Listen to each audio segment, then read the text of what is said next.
So hello everyone, welcome to Mind Gates and welcome to topper talk session. आज के इस session में मैं आपको मिलवाऊंगा निखिल शिवहरे, जिन्होंने गेट माइनिंग 2026 में ऑल इंडिया रैंक अचीव किया है।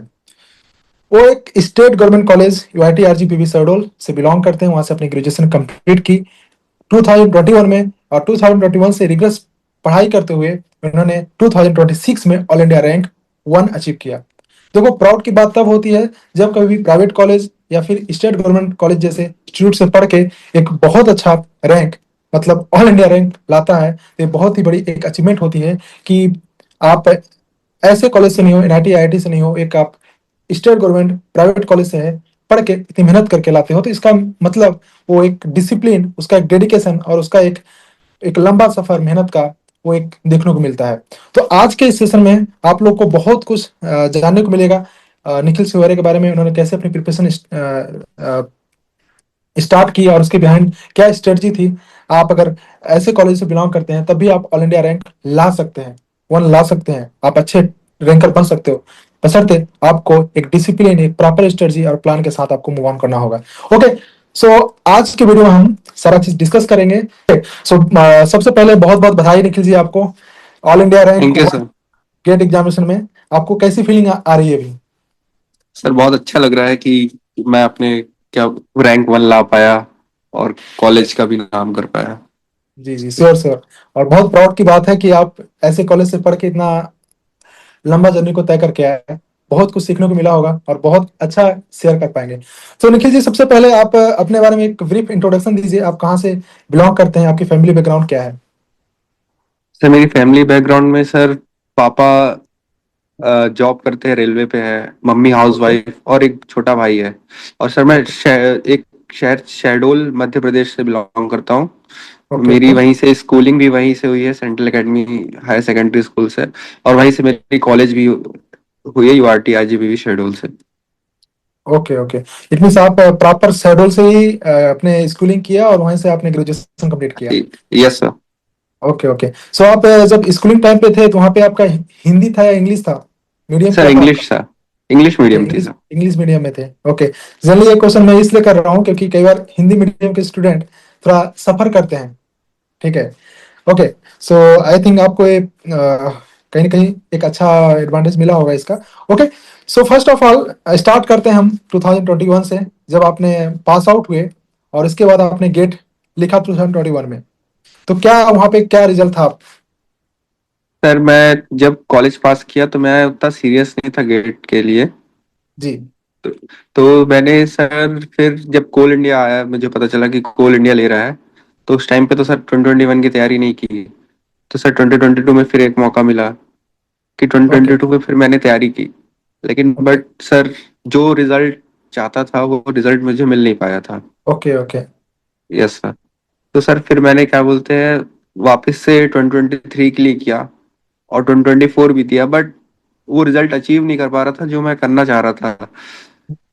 तो मैंने सर फिर 2025 में अपना क्या बोलते हैं थोड़ा सा अप्रोच था, उसको क्या बोलते हैं चेंज किया।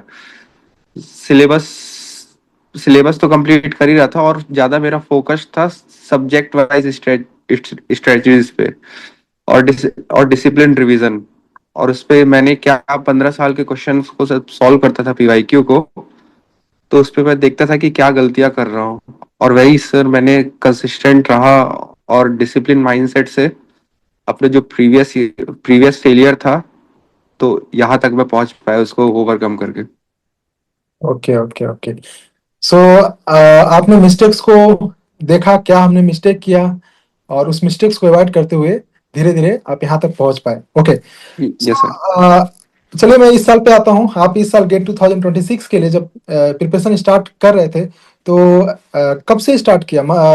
अप्रैल मंथ या फिर गेट का रिजल्ट जब आया तो उसी से स्टार्ट कर दिया था, या फिर इधर बीच में सर मिड में? मैं घर पे ही था तो उस टाइम पे सर कॉलेज का एडमिशन तो हुआ नहीं था, तो सर घर पे ही मैंने थोड़ी बहुत ऐसे वापस से पढ़ाई एक तरीके से स्टार्ट कर दी थी। और सर फिर कॉलेज आके थोड़ा सा आप सर कौन कॉलेज। कब से स्टार्ट किया था, कौन से मंथ से? सर लगभग मार्च से स्टार्ट कर दिया था सर मैंने, मार्च ओके। के आसपास से। हम्म। तो मार्च से आप हर दिन पढ़ते थे? हर दिन तो नहीं हो पाता था क्योंकि गेट दे के आया था, तो रैंक ऐसी थी कि क्या बोलते हैं, था एक रिग्रेट भी था और एक थोड़ा सा घूमना फिरना भी था, बट मैंने वापस से तैयारी स्टार्ट की थी। Okay okay okay. अच्छा, फिर आपने जब स्टार्ट किया तो आपने गेट माइनिंग 2026 के एग्जाम के लिए रिगरस तरीके से कब से, कौन से मंथ से स्टार्ट किया प्रिपरेशन अपनी?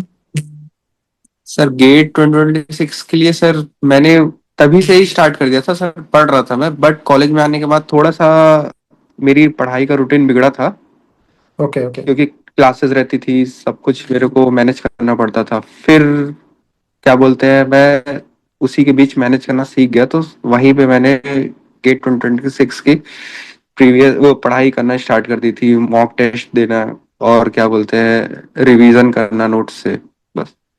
Okay okay. So generally students को बहुत सारी प्रॉब्लम फेस करनी पड़ती है कि अगर अभी आप आईआईटी बीएचयू में एमटेक कर रहे हैं और एमटेक के साथ ही गेट का प्रिपरेशन करना, ये कहीं ना कहीं मेरे पास बहुत सारे क्वेश्चंस स्टूडेंट्स के हर साल आते हैं कि हम जॉब के साथ मैनेज नहीं कर पा रहे हैं और मैं एमटेक के साथ मैनेज नहीं कर पा रहा हूँ प्रिपरेशन को। आपने उस चीज को कैसे मैनेज किया ये? क्योंकि अगर आप जाओगे तो फर्स्ट ईयर में कोर्स वर्क रहता है और उसमें हर दिन 4 से 5 क्लासेस, कभी कभी 6-7 क्लासेस भी हो जाती हैं। तो उस यस चीज सर। को आपने कैसे मैनेज किया उस कैंपस में रह के उस टाइम को में? सर कंसिस्टेंसी ज्यादा इंपॉर्टेंट होती है, ये जरूरी नहीं है सर कि आप दिन में 15 घंटे पढ़ रहे हैं तो ही आपका क्या बोलते हैं, आप एक अच्छी मार्क्स ला सकते हैं। सर जी। फोकस कॉन्सेप्ट क्लैरिटी पे, और क्या बोलते हैं जो आप प्रीवियस ईयर लगा रहे पेपर सर, उससे ही वो मोर देन इनफ ही रहता है। और sir mock test, test series, okay okay ये ओके सब इनफ रहता है सर अपनी। Okay okay.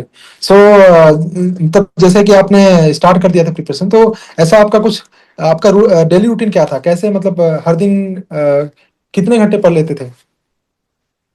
सर हर दिन मैं स्टार्टिंग में तो सर क्या बोलते हैं मैं ज्यादा नहीं पढ़ पाता था। मैं स्टार्टिंग में सर 3-4 घंटे 5 घंटे पढ़ पाता था। फिर उसके हम्म। बाद सर जब गेट गेट एग्जाम का डेट पास आ गया तो मैंने सर पढ़ाई को और ज्यादा फोकस करने लगा। और सर मैं क्या बोलते हैं लास्ट मंथ में घर घर भी चले गया था ताकि मैं अपना पूरा टाइम सिर्फ गेट को दे पाऊँ। Okay okay okay okay. So इसके बीच में आपको जब क्लासेस वगैरह का लोड नहीं हुआ ज्यादा? सर होता था लोड सर, बट गेट एक बार और अच्छा रैंक लाना था तो सर करना पड़ा। Exactly exactly. ओके। सो आप जो जनवरी का मंथ होता है, जो कि बहुत क्रुशियल यस होता सर। है एक स्टूडेंट के लिए जो भी तैयारी करता है, उस मंथ में आप किन बातों का ध्यान दिए और कैसे उस रूटीन को थोड़ा बताइए आपने, मतलब कैसे फॉलो करते थे? क्योंकि उस टाइम आपको रिवीजन भी करना है और टेस्ट सीरीज भी लगाना है, बहुत सारी चीजें रहती हैं, तो उस मंथ को कैसे आपने यूटिलाइज किया? सर मैं घर पे था तो लास्ट मंथ में मैं 8 to 9 आवर पढ़ता था। और सर अपने आप को भी टाइम देता था सर उस टाइम पे मैं। जी। और मैं पीवाईक्यूज पे ज्यादा फोकस था, और सर जितने भी टेस्ट सीरीज मैं उस पे, टेस्ट सीरीज और पीवाईक्यूज मेरा मेन फोकस वही था, क्योंकि कॉन्सेप्ट क्लियरिटी सर इतने सालों से मैंने पढ़ाई कर रहा था, तो उससे बहुत क्लैरिटी था मेरे को कि ऐसा कॉन्सेप्ट है, इस तरीके से मेरे को क्वेश्चन सॉल्व करने हैं, किस तरीके से मेरे को कितना टाइम लगना चाहिए, कितना, सब कुछ मेरे को सर एक आइडिया हो गया था। तो सर बस मेरे को अपनी एक स्पीड को और इंक्रीज करना था ताकि मैं ज्यादा क्वेश्चन अटेम्प्ट कर सकूं और अच्छे नंबर ला सकूं। Okay okay. सो आपने माइंड गेट का टेस्ट सीरीज भी लिया था? Yes sir.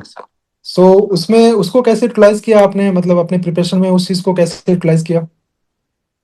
सर उसको मैं सर देखता था, लगा पाता था सर, उतने अच्छे नहीं आते थे सर मैं, लेकिन उसी चीज को सर जब मैं लगा के पेपर दे देता था तो सर उसी चीज को मैं बार बार लगा के सर मैं क्या मिस्टेक किया, मैं उसमें कैसे सर और बेटर हो सकता हूँ। Okay okay. सो यस आपको ये माइंड गेट की टेस्ट सीरीज कैसी लगी? लाइक उसके लेवल ऑफ क्वेश्चंस और कैसे थे?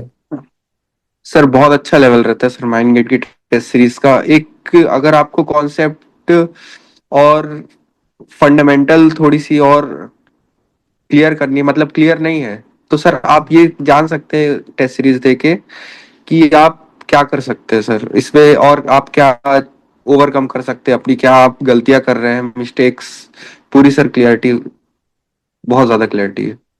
Okay okay okay. तो आपने सारे मॉक टेस्ट लगाए?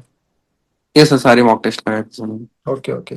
सो वहाँ पे ऐसा भी होता होगा मॉक टेस्ट लगाते टाइम कि आपके नंबर्स कम आ रहे हैं, कहीं ना कहीं डिमोटिवेट होते होगे कि आप मेरे नंबर कम आ रहे हैं, तो ऐसा नंबर कैसे आते थे, क्या मतलब आउट ऑफ 100 कैसे नंबर आते थे? सर नंबर तो सर वैसे नहीं आ पाते थे सर जैसा चाहता था, फिर भी लेकिन सर 50 40 60 ऐसे ही आता था सर मेरे नंबर्स। हाँ, जनरली और जो, सर उसी हाँ उसी बोलिए। चीज को देख के मैंने क्या बोलते हैं कि मैं कहाँ पे और क्यों नहीं कर पा रहा हूँ सर, उसी चीज को सर बार बार मैंने रिपीटली क्वेश्चन को सॉल्व किया, देखा, और उसको क्या बोलते हैं सर अपने आप को इम्प्रूव किया। Exactly exactly. कहीं ना कहीं मैं हर बार स्टूडेंट्स को बोलता हूँ, क्लासेस में भी बोलता हूँ कि आप जितना आप पढ़े हो कॉन्सेप्ट को, उसको उस चीज को यूटिलाइज करना टेस्ट सीरीज में उतना ही इंपॉर्टेंट है, उससे 2 गुना इंपॉर्टेंट है, क्योंकि और उस टेस्ट सीरीज में 3 घंटा लगाने के बाद 1 घंटा उस चीज को एनालिसिस भी करना इंपॉर्टेंट है कि आपने क्या मिस्टेक्स किया, उस मिस्टेक्स को फाइंड आउट करो और उस मिस्टेक्स पे काम करो, हर दिन उस चीज को रिपीट करो, मतलब उसको सॉल्व करो कि क्या आपने मिस्टेक्स किया थे। तो ऐसे करके आप जब मिस्टेक्स को एलिमिनेट करते जाओगे तो एक दिन आप ऑल इंडिया रैंक वन तो लाइए जी। आपने लास्ट के जो जनवरी मंथ होते हैं एग्जाम से पहले वाला, ठीक है, उस मंथ को कैसे आपने यूटिलाइज किया, क्योंकि उसमें बहुत सारी चीज मैनेज करना होता है, टेस्ट सीरीज से लेके आपका रिविजन्स भी करना है, और उस टाइम में लो कॉन्फिडेंस, बहुत सारे ख्याल आते हैं कि आपने आपने पास्ट में अच्छा रैंक नहीं लाया, ठीक है। तो क्या था कि जो कॉन्फिडेंस था वो बूस्ट करने मतलब वो आपका फोड़ने के लिए था या year one?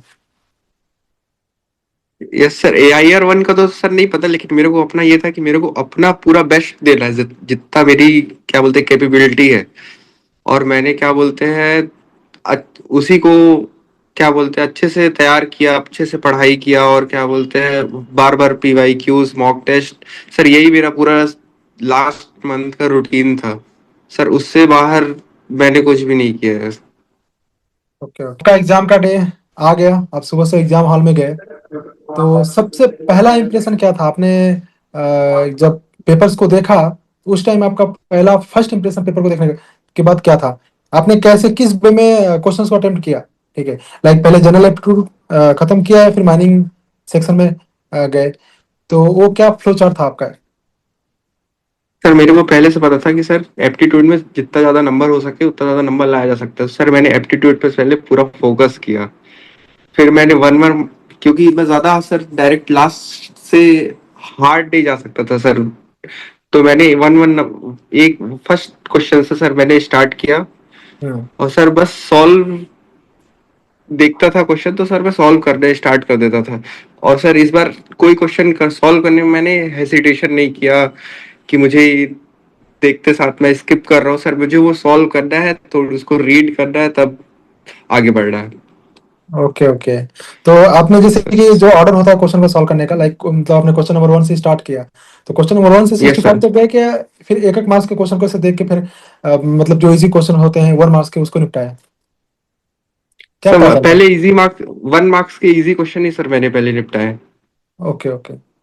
Yes sir. Generally ऐसा ही होना चाहिए, क्योंकि आप एग्जाम हॉल में गए हो तो एक क्योंकि वो 3 आवर्स में के टाइम में मैं हर बार स्टूडेंट्स को बोलता हूँ कि जो इजी क्वेश्चंस होते हैं 1 मार्क्स के, ठीक है, जिसको देखते ही बन जा रहा है, ठीक है, with in A second solve हो रहे हैं, तो उनको आप टिक करिए, आगे बढ़िए। तो आप ऐसे अगर 10 से 15 क्वेश्चंस बना लेते हो उस लाइक आधे घंटे के अंदर, तो कहीं ना कहीं वो आपके एक कॉन्फिडेंस को बूस्ट करता है।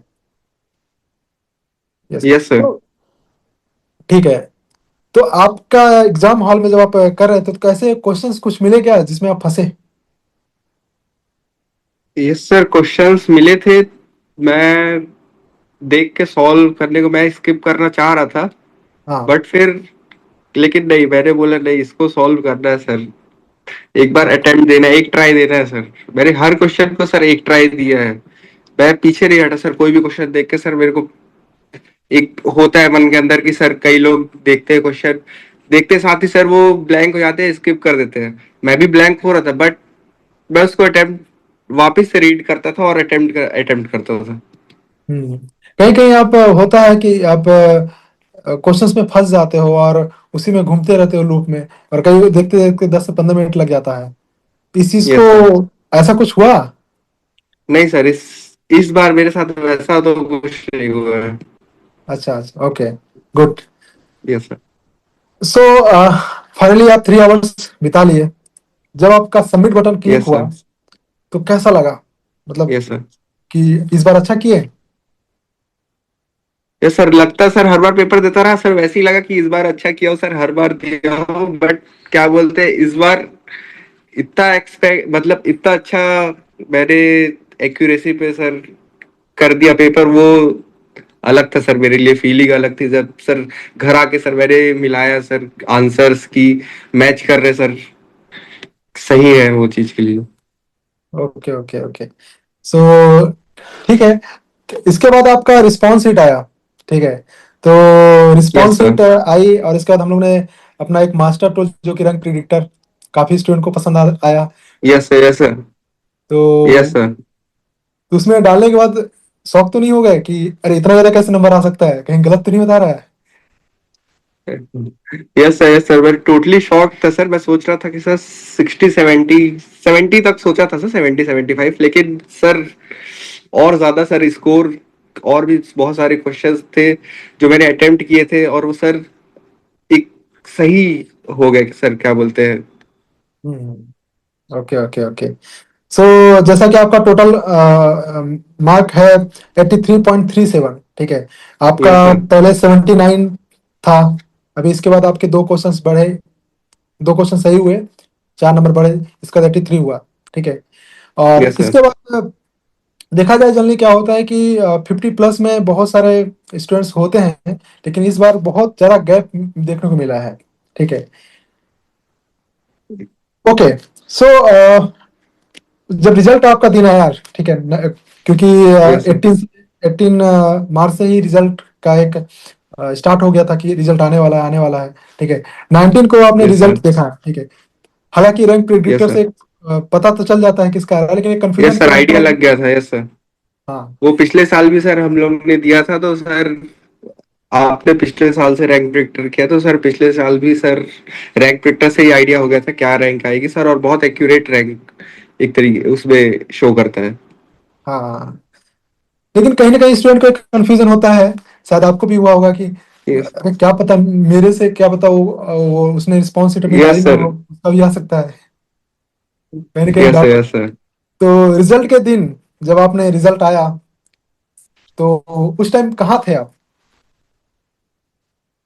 सर उस टाइम पे तो सर मैं अपने कॉलेज पे ही था, हाँ। वहीं पे बैठा हुआ था बाबा सर, बस रिफ्रेश कर रहा था कि अब आएगा रिजल्ट, अब दिखेगा कि टॉप मैं ही करूंगा या फिर कोई और मेरे से आगे है, सर हम्म। उसी का इंतजार था सर पूरा। तो जब आपने क्लिक किया, उसके बाद जो आपकी फीलिंग थी वो कैसी थी, किस लेवल यस की? सर। क्योंकि आप जैसा पास्ट सर टाइम परफॉर्म करते आए थे, लाइक आपका इतना अच्छा नहीं गया, ठीक है। 3 डिजिट में आपने रैंक लाते रहे, और इसके बाद सीधा सिंगल डिजिट में जंप करना, कहीं ना कहीं वो एक बहुत प्राउड फीलिंग की बात होती है, एक बहुत बड़ी मेहनत की बात होती है। तो वो कैसी फीलिंग थी, आप थोड़ा बताइए उसको। सर बस लग रहा था कि सर कैसे सेलिब्रेट किया जाए सर, बस वो फीलिंग बताई नहीं जा सकती सर जो आती है सर फर्स्ट रैंक आने के बाद। जरूर जरूर जरूर, श्योर श्योर। क्योंकि वो फर्स्ट रैंक लाना एक अपने आप में ही एक लक बोल सकते हैं, और लक के यस साथ सर। मेहनत भी बोल सकते हैं, ठीक है। क्योंकि लक तभी आती है जब आप मेहनत करते हो, ठीक है ना। तो लक के पीछे मेहनत होता है, ठीक है। तो लक लाने के लिए मेहनत करना पड़ेगा, ठीक है। ओके, आपने बहुत अच्छे से उस 2021 से लेके 26 एग्जाम तक आपने बहुत अच्छे से यूटिलाइज किया, और उस मेहनत को कंटिन्यू रखा, आपने होप नहीं खोया, और उस होप का रिजल्ट ऑल इंडिया रैंक 1। तो निखिल जी, फाइनली हम लोग इस इंटरव्यू को वाइंड अप करेंगे। सो निखिल जी, आप बताइए, बहुत सारे स्टूडेंट्स एमटेक करते हैं और उसके साथ गेट की प्रिपरेशन मैनेज करने में बहुत डिफिकल्टी होती है, तो आप उन्हें क्या सजेशन देना चाहेंगे? आपने जो चीजें फेस किया और उस टाइम में कैसे मैनेज करते थे, तो उन्हें आप क्या सजेशन देना चाहेंगे कि वो अपनी प्रिपरेशन को एक अच्छे तरीके से बूस्ट कर सके और उस आपके जैसे रैंक ला सके? सर वही बात मैंने सर पहले ही बोली थी कि कंसिस्टेंसी सर आपको लानी पड़ेगी। और सर अपना टाइम मैनेजमेंट आपको कहीं ना कहीं सब कुछ छोड़ के एक टाइम को आपको मैनेज करना पड़ेगा। और आपको क्या बोलते हैं, आपको एक कंसिस्टेंसी क्रिएट करनी है कि आप पर डे कुछ ना कुछ आप अपना सब्जेक्ट सिलेबस कंप्लीट कर रहे हैं, क्लियर कर रहे हैं। तभी आप सर एक अच्छा कॉन्सेप्ट क्लियर कर सकते हैं अपना। और सर एक अच्छे प्रैक्टिस के थ्रू आप क्वेश्चन को कितनी जल्दी सॉल्व कर रहे हैं, टाइम मैनेज करना सर उसी से ही हो पाएगा सर। Okay okay. सो एक क्वेश्चन और मेरे दिमाग में क्यूरियोसिटी आ रही है कि जब आप मॉक टेस्ट लगाते थे तो क्या उसको 3 घंटे तक बैठ के लगाते थे या उससे पहले ही निपटा देते थे, खत्म हो जाता था? सर पहले ही कर देता था सर, क्योंकि इतना वहां सर जो रूम पे कंफर्टेबिलिटी मिलती है सर वहां नहीं मिलता। वहां एक अलग लेवल का प्रेशर होता है सर एग्जाम हॉल पे। Exactly sir exactly. वहां कोई भी पेपर लगाएगा तो वो वहां ब्लैंक हो जाता है, बट रूम पे आप जितना अच्छा स्कोर कर लेंगे वो वहां टफ जाता है सर, प्रेशर बहुत रहता है। एग्जैक्टली जो पास्ट ईयर में अपनी मिस्टेक्स करते आए थे, जो आपने गलतियां की, वो किस टाइप की गलतियां थी? क्योंकि आपने 2021 से एग्जाम लिखते आ रहे हो और 2026 में एक AIR 1 लाना कहीं ना कहीं एक बहुत बड़ी गलती जो आप करते आए थे पहले, उसको सुधारा होगा आपने। तो वो गलतियां क्या थी और उसको कैसे सुधारा आपने, उस पर थोड़ा बताइए। सर जब मैं पेपर देता था सर 2021, तो मेरा ऐसे ही बिना सीरियस हुए ऐसे ही मस्ती मस्ती में ही दे दिया था सर 2021 का। बट 2022 में जब पढ़ के दिया तो सर ये लगा कि सर गेट में सर नॉर्मल मस्ती नहीं चलेगी सर, वहाँ बहुत ज्यादा कॉन्सेप्ट क्लैरिटी की जरूरत होती है। तो सर मैंने एक स्क्रैच से सर वापस से सर बेसिक्स तो थोड़ी बहुत कॉलेज से क्लियर था, बट इतना नहीं था, गेट लेवल का नहीं था।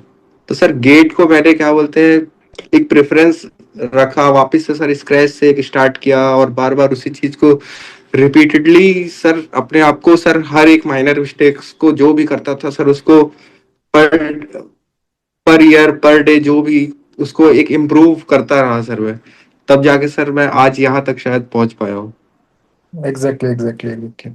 तो आप मॉक टेस्ट में, जैसे कि आप लेट से कि आप 2025 का मॉक टेस्ट लगाए, जनरली उसमें गलतियां क्या पाते थे आप? मैं उस गलतियों को जानने की कोशिश कर रहा हूँ। लाइक आपने आपका आंसर पुट करने में मिस्टेक्स होता था, या फिर आपकी कहीं ना कहीं क्वेश्चन सॉल्व कर रहे हैं तो कॉन्सेप्ट लैगिंग हो रहा है कुछ? किस टाइप की गलतियां थी वो? सर गलतियां ऐसी थी कि सर मैं देख के अटेम्प्ट ही नहीं करना चाहता था, मैं आगे स्किप कर देता था सर। मैं उसको मतलब मेरे को दिमाग में ही नहीं आता था सर इसको कैसे सॉल्व करना है, क्या करना है। और सर आंसर पुट वाली वो सर मेरी प्रीवियस 2025 में सर ये वाली मिस्टेक बहुत ज्यादा थी सर पेपर में। Okay okay. वही सब आपने सुधारा, जो कि all India rank yes sir. का रिजल्ट है। सो फाइनली निखिल जी, इस इंटरव्यू को हम लोग वाइंड अप करते हैं। सो आप अपकमिंग एस्पिरेंट 2027-28 जो भी हैं, उनको आप क्या सजेशन देना चाहेंगे? वो अपनी कैसी प्रिपरेशन रखें और कैसा एक माइंड सेट रखें कि वो आप जैसे single digit rank, all India rank 1 ला सके? कि अपने सिलेबस को एक अच्छी स्ट्रेटजी लेके आप उस सिलेबस को कवर कीजिए।